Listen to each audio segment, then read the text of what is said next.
Pasca diterjang banjir bandang pada pekan lalu, aktivitas Sekolah Dasar Negeri 3 Munduk, Kecamatan Banjar Buleleng masih lumpuh.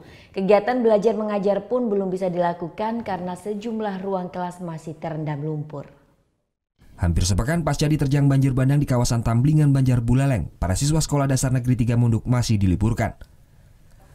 Pasalnya 3 dari total 6 ruang kelas yang terendam lumpur belum sepenuhnya bersih.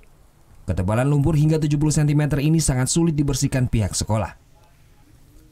Fasilitas lain seperti meja, kursi, dan buku panduan mengajar pun ikut rusak terendam banjir. Proses pembersihan pun telah mendapatkan bantuan dari Dinas PUPR Buleleng.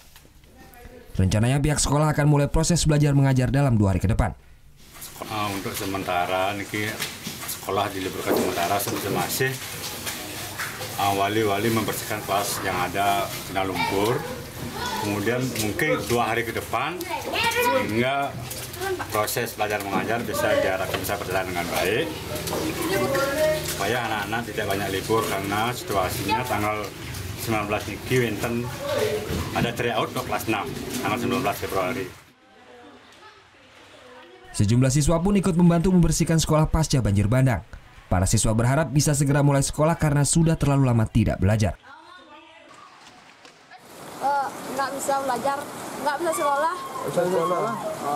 Tadi sempat bantu bersih-bersih nggak? Sempat. Kelasnya apa aja yang rusak? Bangkunya aja, Kak. Bangkunya aja. Terus yang lainnya ada yang rusak lagi nggak? Buku ada hilang? Buku ada. Ada. Buku apanya hilang? Buku IPA sama matematika. Banjir bandang yang menerjang kawasan Munduk pada Kamis lalu menyebabkan kerusakan sejumlah infrastruktur.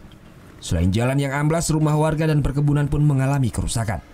Putu Wijana melaporkan untuk NET.